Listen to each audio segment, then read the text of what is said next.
दिल्ली सरकार और उपराज्यपाल एक बार फिर सुप्रीम कोर्ट में आमने सामने हुए और सुप्रीम कोर्ट ने इस मामले में दोनों पक्षकारों की दलीलें सुन ली और दलीलें सुनने के बाद फैसला रिजर्व रख लिया है। दलीलें क्या हुई ये हम आपसे बताते हैं।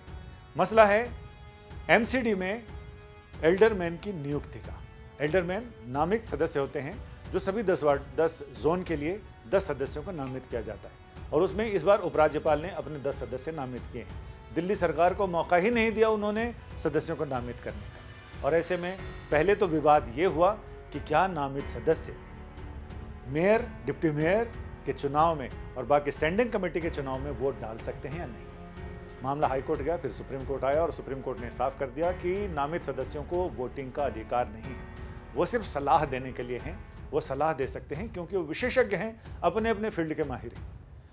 आज मामला सुप्रीम कोर्ट में यह आया कि नामित सदस्यों को नामित करने का, यानी इन 10 सदस्यों को नामित करने का अधिकार लेफ्टिनेंट गवर्नर का है या चुनी हुई सरकार का। दिल्ली सरकार यहां सुप्रीम कोर्ट पहुंची और उन्होंने कहा कि यह अधिकार चुनी हुई सरकार का होना चाहिए।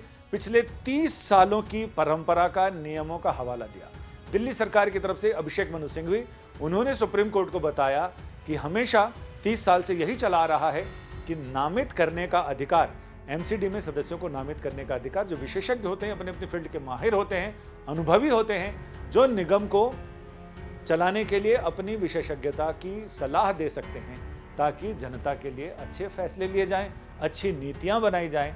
और इसमें पुरानी परंपरा यही कहते पिछले 30 साल से यही चला आ रहा है कि 1993 से, जिसमें चुनी हुई सरकार ही एल्डरमैन की नियुक्ति करती है। पहली बार ऐसा हुआ है कि उपराज्यपाल ने अपने तरफ से एल्डरमैन की नियुक्ति की है। अब बारी आई साहब उपराज्यपाल की और उसमें ASG additional solicitor general Sanjay Jain ने सुप्रीम कोर्ट को बताया कि इसमें साफ लिखा है कि उपराज्यपाल एडमिनिस्ट्रेटर एल्डरमैन की नियुक्ति करेगा। एडमिनिस्ट्रेटर, चूंकि दिल्ली नगर निगम एनसीटीडी एक्ट, उसके अलावा जो दिल्ली नगर निगम का एक्ट है, डीएमसी एक्ट, वो ये कहता है कि वो दिल्ली सरकार से अलग स्वायत्त निकाय होगा, यानी स्वशासन का एक स्वायत्त निकाय होगा जिसको एडमिनिस्ट्रेटर गवर्न करेगा।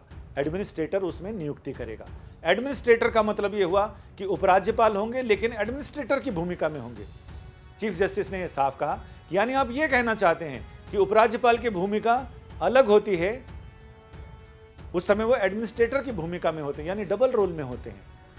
संजय जैन ने कहा कि हाँ बिल्कुल ये स्थिति है और ऐसे में कोर्ट ने कई तरह के हवाले पूछे, कई तरह के सवाल जवाब किए और उन सवाल जवाब के बाद जजमेंट रिजर्व हो गया। लोग जो कानूनी और राजनीतिक पतंग उड़ाते हैं, उन्होंने ऐसा अंदाज लगाया है कि हो सकता है कि जो अब तक परंपरा चली आ रही, जिसमें दिल्ली सरकार अपने दावों और दलीलों की वजह से जीतती रही है, तो उनको ये उम्मीद लग रही है कि कोर्ट ने जो सवाल पूछे हैं उससे कई राजनीतिक पंडित, कई कानूनी पंडित ये अंदाजा लगा रहे हैं कि हो सकता है कि दिल्ली सरकार की दलीलें इस बार भी कामयाब हो जाएं और उपराज्यपाल को एक बार फिर इन सारी चीज़ों में मात हाथ लगे, यानी उनके अधिकार क्षेत्र का पूरा एक ब्लैक एंड व्हाइट में बंटवारा हो जाए और उसमें समझ में आ जाए कि आइंदा से उपराज्यपाल एडमिनिस्ट्रेटर के तौर पर एमसीडी में कहां तक दखल दे सकते हैं, कहां तक वो जा सकते हैं और कहां के बाद बैरिकेड लगा है।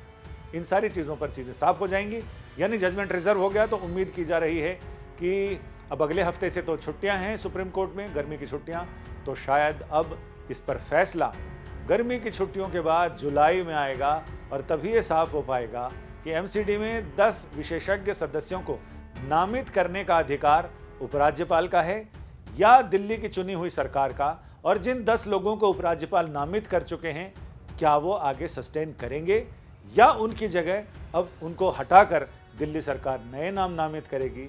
ये देखना वाकई दिलचस्प होगा।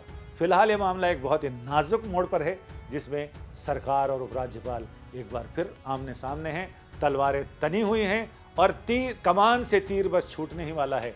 लेकिन अब देखते हैं शंखनाद किसके पक्ष में होता है।